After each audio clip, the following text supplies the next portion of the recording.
For 30 years, I've been teaching this, and I've taught this for West Point and Microsoft and Lilly and Delta, and the largest organizations and companies in the world come and say, John, teach the 5 levels of leadership, because they understand that if you and I today, in these few minutes, can understand how leadership works, and by the way, leadership's not a noun, it's a verb.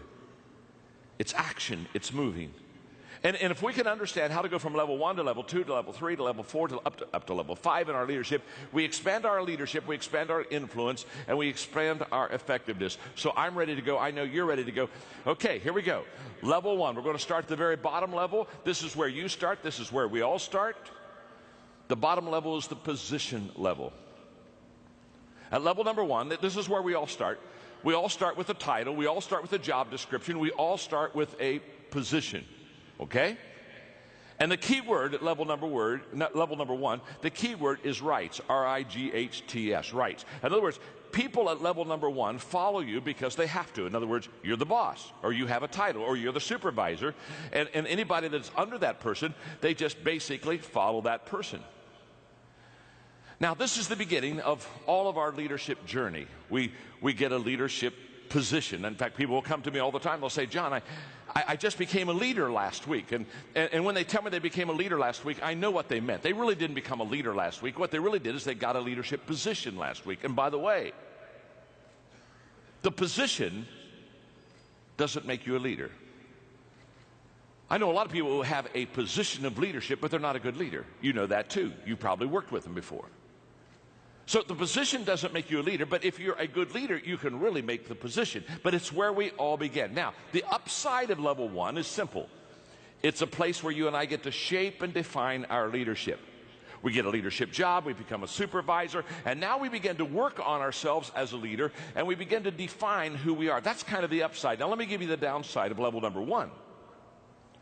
The downside of level number 1 is the people who follow you will give you the least amount of their energy and effort.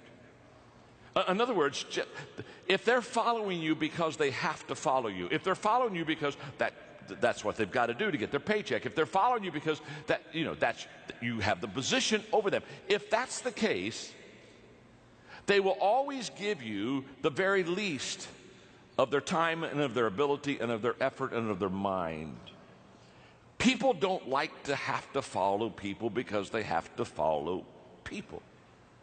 And this is a great mistake that people that have positional leadership make. They think, well, I've got the title, I've got the position, so now everybody will follow me. Well, they're following you, but they're only following you many times if you're not a good leader because they have to. It's the only way that they can get paid. Just think of this. Level number 1 is where you're going to get the very least of people's energy, effort, and mind. Let me tell you, I've seen it many times when I've gone to work with companies on leadership. You can always tell a level 1 leadership company or a level number 1 leadership culture. You can always tell it because, let's say quitting time's at 5 o'clock.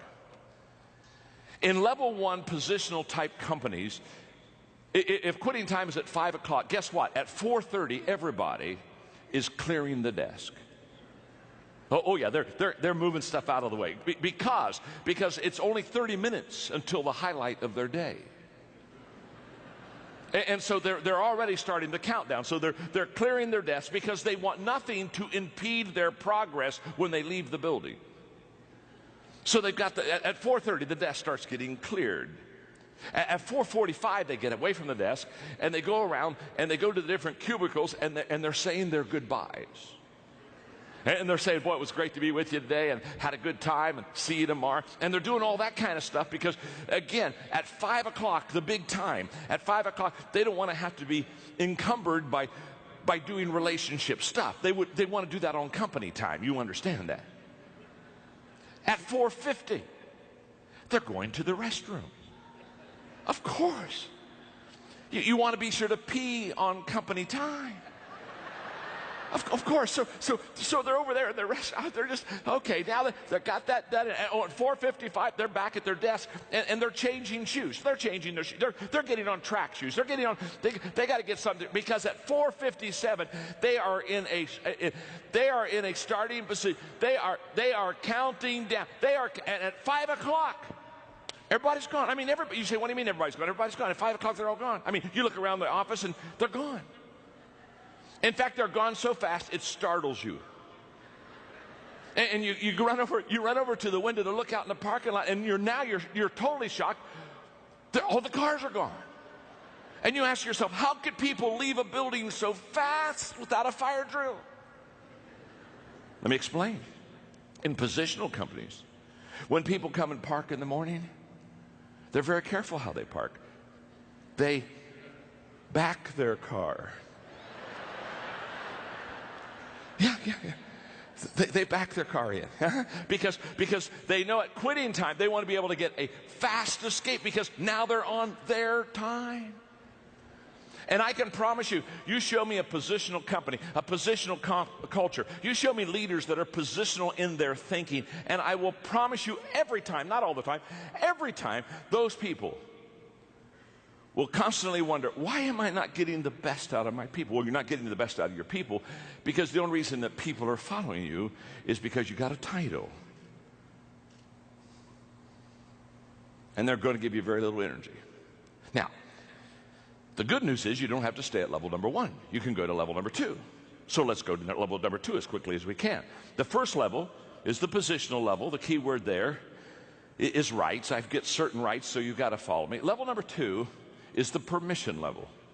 And at the permission level, the key word is relationships. And at this level, people now begin to follow you because they want to. Now, there's a world of difference between following somebody because you have to and following somebody because you want to. Now, what happened between levels 1 and 2? Well, what's happened is you've connected with your people. You've not only connected with them, but relationally, they like you and you like them, and you've got to know each other. And so now in this work environment, they're not following you just because you are a supervisor. They're following you because you do have a position. You are a supervisor, but you are a supervisor that people like. And I'm always amazed. Aren't you amazed? I'm always amazed at people that have leadership positions or responsibilities, and they're not likable. Do you know what I mean? They're just not likable. People don't care for them. It's tough being in the people business and not having people like you. It's tough. In fact, sometimes I see them and I just want to sit down with them and say, my name is John and I'm your friend. And I just want you to know, people don't like you. How many, oh come on, let's just have some fun. How many of you have ever had somebody you worked for that you just didn't like? And no, wait, oh, that was close. Let me qualify this for you. Not in your present job situation. You understand? No. I know that is not happening where you are now. You are happy. But how many of you in another job at another time on another planet? Come on. All right, come on. How many of you ever had somebody you had to follow and they just weren't like, let's see the hands. Come on, let's get those hands. Yeah, absolutely. All right, there you go. All right, let me ask the real question. How many of you are sitting beside that person right now?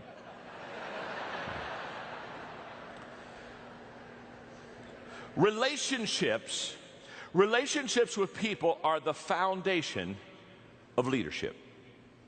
You build your leadership off of relationships. Why? Because leadership is influence. And you cannot influence somebody that you antagonize. And every one of us know what it's like to have somebody. Every one of us know what it's like to have somebody that we that's hard to like. Well, let me ask it this way: How many of you have ever been in a grocery store and you looked over about 3 aisles and you saw somebody you didn't want to see? And how many of you ever done? And the good news is, the bad news is you saw somebody you didn't want to see. The good news is they didn't see you. How many of you ever done this number?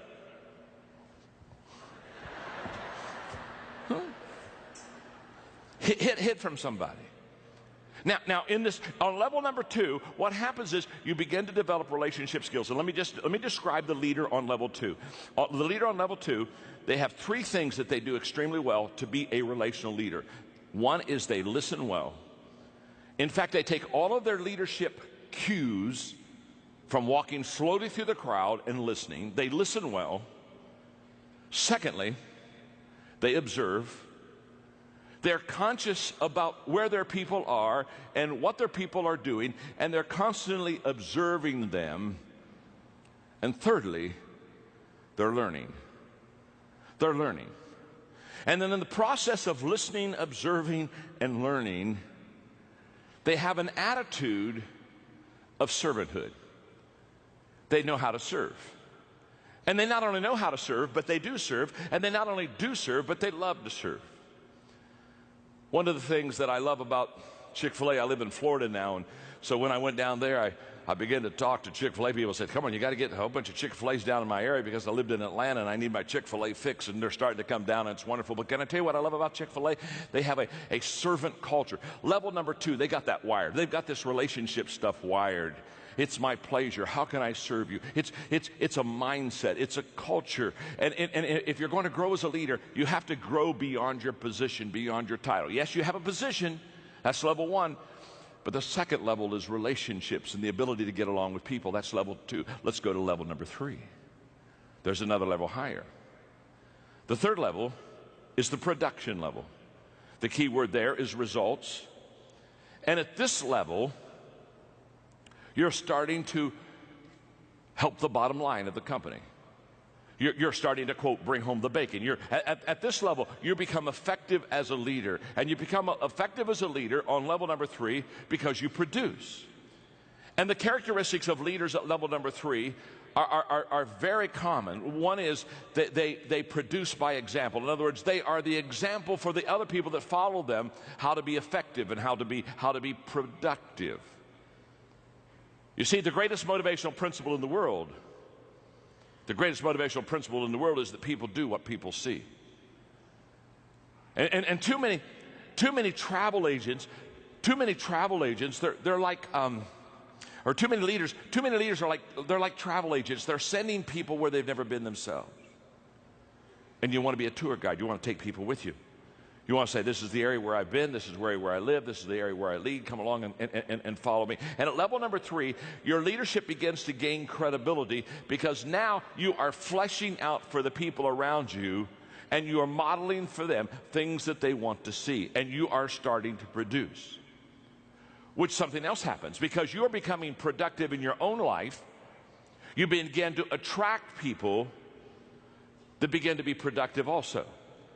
In the 21 Irrefutable Laws of Leadership that I wrote, one of the laws is the law of magnetism, and the law of magnetism just says we attract who we are, not who we want. So when I talk to leaders, often when we talk about recruiting, then I'll say, well, what kind of people do you want in your company? What kind of people do you want in your department as a supervisor? And they'll give me a list. They'll write things, you know, I want somebody that's self-disciplined, and I want somebody that is service-oriented, and they'll give me a list of 4 or 5 qualities. And as soon as they give me the list, I look at those qualities, and then I ask them a very simple question. I say, okay, do you possess those qualities? Because, see, on level number 3, basically who you are as a leader is who you attract on your team. And at level number 2, or level number 3, what is wonderful is that at level number 3, when you start to produce, when you start to really develop, when you really start to grow things, you begin to get momentum. And momentum is a leader's best friend because momentum is the great exaggerator. And once you have momentum, all of a sudden things begin to look in such a better way, and it becomes easier to grow, and it becomes easier to lead. It's a wonderful thing. In fact, level number 3 is where a lot of the problem solving is taken care of. You see, managers, they try to solve problems where leaders try to create momentum, because leaders know that if they create momentum, they'll solve 80% of their problems with momentum. You see, momentum is a problem solver. Lack of momentum is a problem stopper every time. A train going 55 miles an hour on a track If you had a 5-foot thick concrete steel reinforced wall on the track in front of that train, because that train is going and has momentum going 55 miles an hour, that train would smash through that wall and would just keep on going. Why? Because it has momentum. Momentum allowed it to get through a 5-foot thick concrete steel reinforced problem. That's what momentum does. That same train, not moving at all, stopped dead on the track. No momentum. If you put a 1-inch block in front of the driving wheels of that train, just a 1-inch block, that train can't even get started. Now, isn't it interesting? Same train that smashed through a 5-foot thick concrete steel reinforced wall because it had momentum. That same train without momentum can't even get going with a 1-inch block, can't even get going. It has no momentum. In fact, that's why I tell people many times that when they look at the problems they have in their organization, your problem is not your problem.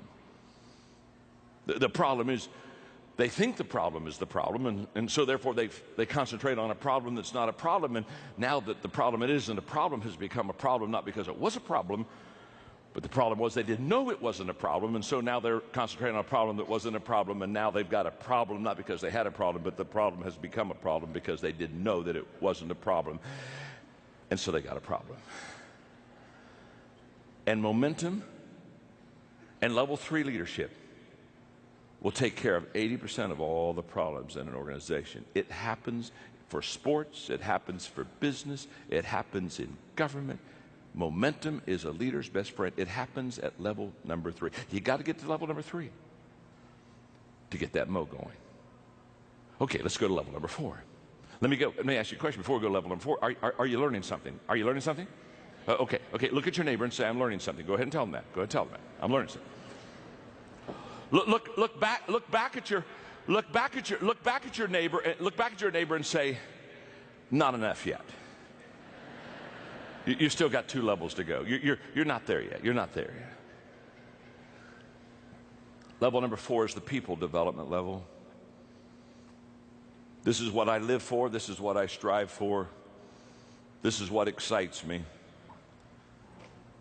Something magical happens when you begin to understand the most appreciable asset you have in any organization is the people of that organization. And you begin to commit yourself to developing the people within that organization. Because how do you grow a company? You grow a company by growing people. And when you grow them, they increase their capacity. When they increase their capacity, they begin to increase the capacity of what you can do and what you can accomplish. Let me just share with you quickly 3 thoughts on developing people, just very quickly. Number 1 is the key to developing leaders, and the key to developing good people is in recruitment. The better person you bring in the door, the higher odds that you can do well with them. I remember having lunch one time with Lou Holtz, and Lou Holtz said, John, I've had bad players on my football team, and I've had good players on my football team. And he said, just to be honest with you, I'm a better coach with good players. Of course he is. Of course he is. Let me say something. 80% of your success of equipping people to be successful is in the front door on who you bring in. I wish I had time to develop that for you, because what happens is, unless you and I have a clear picture of what we're looking for, we don't know when we see it. Happens all the time. People come to me and say, John, I'm looking for some leaders for my company. What do you suggest? The first question I ask is, what does a leader look like? Give me the characteristics. Give me the qualities. Please paint a picture for me. What does that leader look like? Because you've got to have that clear picture so that when you see that person, you know that they're one that you want. Recruitment is key. Number 2 is positioning. The ability not only to bring the right person in the front door, but also to put him in the right places. Collins would say, get him on the bus, get him on the right seat. And position is huge. And what I've discovered is that successful people have always positioned themselves well. When you see a successful person, they're successful because what they have done is they've found their strength zone and they've found their niche, and they stay right in that sweet spot, and they just work that sweet spot. You've never heard anybody be in an interview that was successful that you came up and you interviewed them and they said, well, the secret of my success is that I've never discovered what I was good at. Or the secret of my success is I've always worked on, I've just worked in my weakness. No, they're always in their strength. They've already discovered what they're good at. Now, successful people have discovered what they're good at. Successful leaders Discover what other people are good at. Successful people position themselves well. Successful leader position the other people well. And at level number 4, that's exactly what happened. The leader is always looking at the people, observing, watching. Just like last week, I went back to my first school. I graduated from Ohio Christian University in a little town in Circleville, Ohio, and it's a little school, and I go back every year, and I give them a day to speak, and they get all the proceeds and keep the money. And so because I grew up in that town, I told one of my friends that played ball with me, Tim, I said, Tim, let the ball players, let the team know, let some of my high school kids know that I'm going to be in town, and let's have a dinner afterwards. And we had over 50 people came together. I hadn't seen many of my high school mates since I graduated from high school, clear back in 1965. And we had a wonderful time. We laughed and talked and told stories for 2 hours. And Coach Neff, our basketball coach, he came back. Hadn't seen him for years.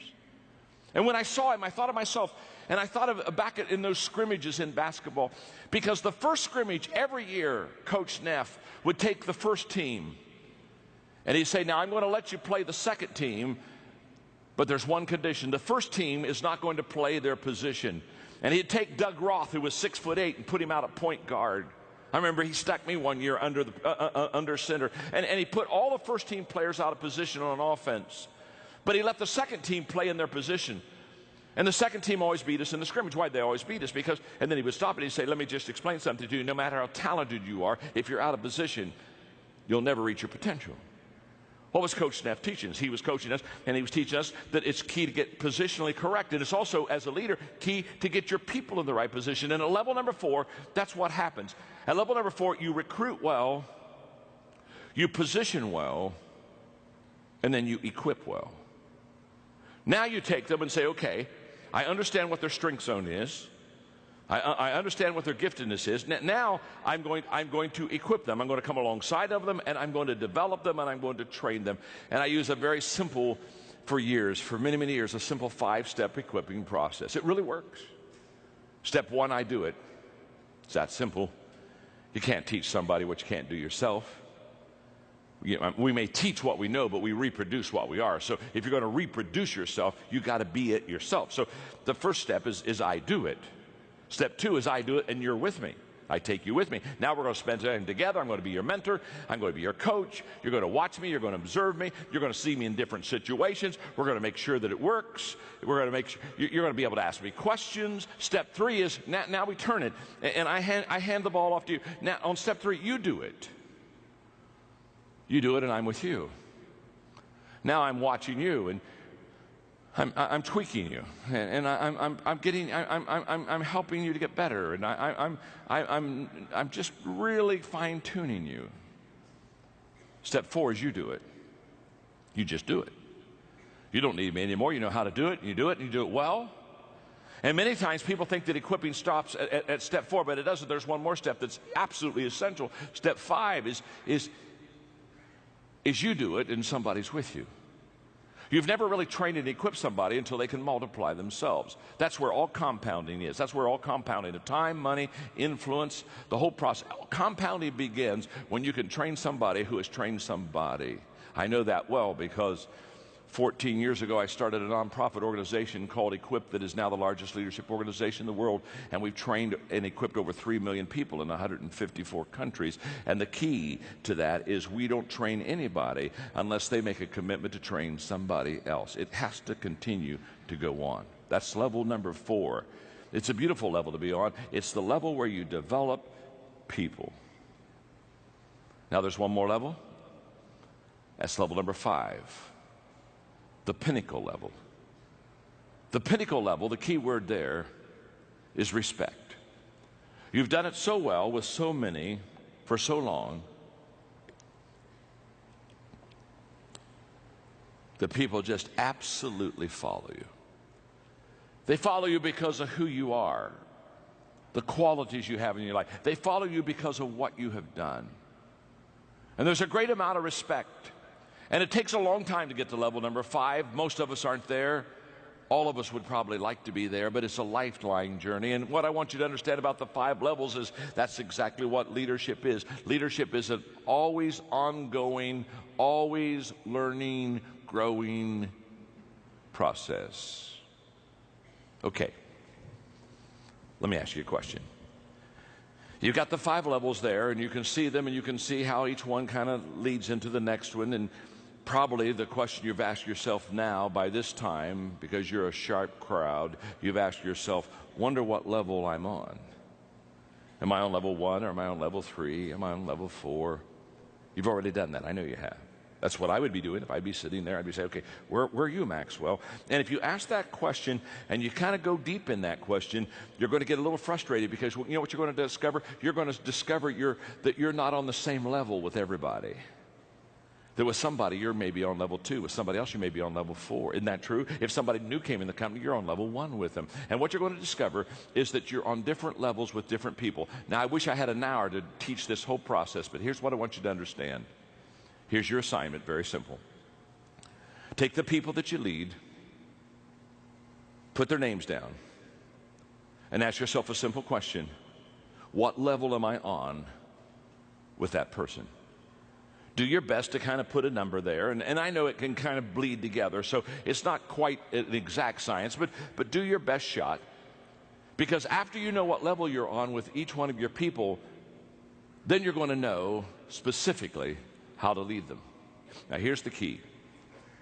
Whenever you try to cast vision with people in your organization, in your department, they don't see you based upon who you are as a person or as a leader.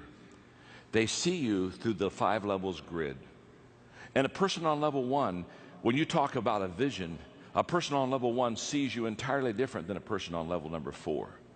The commitment level is much higher the higher you go with your people. So therefore, when you cast a vision, or when you lay it out for your people and say, this is where we want to go, just understand it may be the same company, it may be in the same building, it may be the same time, it may be the same speech, but the reactions are going to be different. And the reactions are going to be different because they're on different levels with you. So take the notes, study them, apply them to your life, begin to be a student of the 5 levels of leadership. And I wish you well. Because leadership is influence. Always has been, always will be. And within you, you have the power to increase that influence. God bless. Thank you very much. Have a great day.